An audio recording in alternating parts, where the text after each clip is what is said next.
నమస్కారం అండి. తెలుగు పదకేళికి స్వాగతం. Welcome to Telugu Padakeli. ఈ ఆటలో ఒక 4 అక్షరాల పదం నిగూఢంగా ఉంది. 6 ప్రయత్నాలలో ఆ పదం కనుక్కోవాలి. అవసరమైతే ఇంకో 3 ప్రయత్నాలు ఇవ్వబడతాయి. The goal of the game is to find the hidden 4-letter Telugu word in 6 tries. If needed 3 additional tries will be given. ఏదో ఒక 4 అక్షరాల పదంతో మొదలు పెట్టాలి. ఈ కీబోర్డ్లో ఇక్కడ కీబోర్డ్ ఇవ్వబడింది. ఈ కీబోర్డ్ సహాయంతో పదాలని గడులలో వేయాలి. Let's start with any word. We need to type the word in the box using the inbuilt keyboard. ఇక్కడ కీబోర్డ్ కొన్ని అక్షరాలు ఉన్నాయి. ఈ shift button, press the shift button to get the additional letters. Shift button నొక్కితే మీకు అదనుగా మిగతా అక్షరాలు కూడా వస్తాయండి. ఇది మీరు తప్పు చేస్తే డిలీట్ చేయాల్సింది డిలీట్ బటన్. ఇది సబ్మిట్ బటన్ అండి. సో ఇప్పుడు మనము సాధనము అని ప్రయత్నం చేద్దామండి. సా అంటే మీకు ఇక్కడ సా నొక్కితే యు గెట్ ద అడిషనల్ గుణింతాలు పైకి వస్తాయి. సా ధ న మా, ఇక్కడ ము.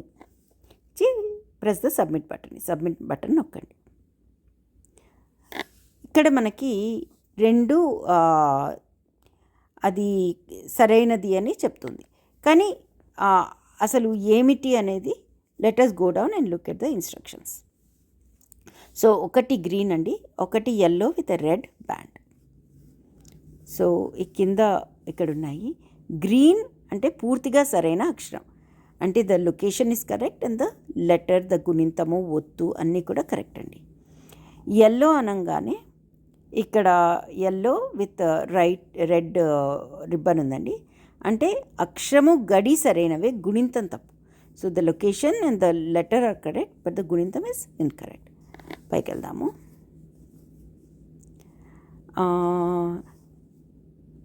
సో స తీసుకుందామండి. సా తప్పన్నారు కాబట్టి స ప్రయత్నం చేద్దాము. సరళము. మూ కరెక్ట్ కదా, మనం మూ మార్చక్కర్లేదు, అందుకని సరళము అని తీసుకున్నాను.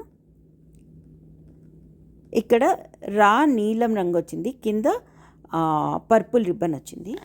మళ్ళీ మనం కిందకి వెళ్ళి చూసుకుంటే నీలం రంగు పర్పుల్ రిబ్బన్ అంటే అక్షరం సరి అయినదే కానీ గడిలో లేదు, ఒత్తు లేకపోతే ఒత్తులు ఉండాలి. So it's in the right letter. గుణింతం is correct but the location is incorrect and it is missing ఒత్తులు. ఓకే, సో మనము సా కరెక్టే కాబట్టి మళ్ళీ సాతో మొదలెడదాము. సపాదము సకార్యము ట్రై చేద్దామండి. సకార్యము. రా ఇప్పుడు ఒత్తు వేయాలంటే రా తీసుకొని ప్రెస్ ఆ తర్వాత యా కాబట్టి యా తీసుకోవాలండి. తర్వాత యాకి వేయాల్సిన గుణింతము వేసుకోవచ్చు. సకార్యము. గుణింతం ఇక్కడ ఏం లేదు కాబట్టి ఏమి వేయక్కర్లేదు. సకార్యము. మనకి పదం వచ్చేసింది. పదం వచ్చాక ఇక్కడ మనకి స్టాటిస్టిక్స్ చూపిస్తారు. 103 గేమ్స్, అందులో 93 గెలిచాను, 90% సక్సెస్ రేట్. ఎన్ని ప్రయత్నాలలో how many chances did we take and how many did we solve అంటే 23 ఆటలు, అన్నిటికన్నా ఎక్కువ నేను 6 ప్రయత్నాలు తీసుకున్నాను అనమాట. So that shows the statistics. కానీ ఎన్ని అక్షరాల పదాలు సాల్వ్ చేశానది కావాల్సి అక్షరాల ఎన్ని అక్షరాలు అనేది చూపిస్తుంది. సో ఇక్కడికి వచ్చారంటే ఇక్కడ మీకు ఏంటంటే 2 ప్రయత్నాలలో నేను 6 అక్షరాల పదము, తర్వాత 5 అక్షరాల పదము, తర్వాత నేను 8 అక్షరాల పదము చేశాను. అట్లా మీకు కలర్ కోడింగ్ ప్రకారం ఎన్ని అక్షరాల పదాలు చేశామని. పదకేలిలో మనం 4 అక్షరాలు డిఫాల్ట్, కానీ అది మనం మార్చుకోవచ్చండి. తర్వాత మీకు ఇది నచ్చి మీ స్నేహితులకి ఎవరికన్నా ఇవ్వాలి ఈ పదము అని అనుకుంటే ఈ లింక్ ప్రెస్ చేయండి. అప్పుడు ఈ పదమే అంటే సకార్యము అనే పదము అంటే అప్పుడు మీరు ఆడినప్పుడు వచ్చే పదాన్ని ఇది లింక్లో ఉంటుంది. సో అది మీ స్నేహితులకి ఎవరికైనా ఇస్తే వాళ్ళు ఆడుకోవచ్చు అన్నమాట. తర్వాత కొత్త పదం కావాలంటే కొత్త పదం చేయొచ్చు, లేకపోతే మళ్ళీ ఒకసారి ఇక్కడ వెళ్ళామంటే ఇక్కడ నేను చూపించదలుచుకున్నది ఏంటంటే ఇక్కడ ఈ బల్బు వచ్చింది కదండి. ఇదేంటంటే మనకు పదం రాకపోయి మనకేమన్నా హెల్ప్ కావాలన్నప్పుడు 2 ట్రయల్స్ అయ్యాక బల్బు వెలుగుతుందండి. సో 2 ట్రయల్స్ తర్వాత మనం కావలిస్తే హింట్స్ తీసుకోవచ్చు. 2 హింట్స్ ఉంటాయి మనకి.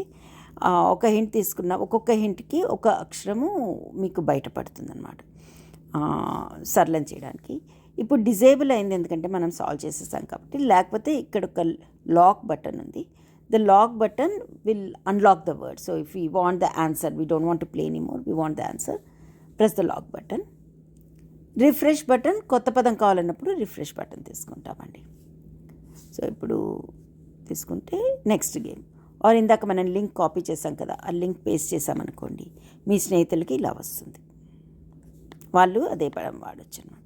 ఇప్పుడు లెవెల్స్ ఉన్నాయండి, 3 లెవెల్స్.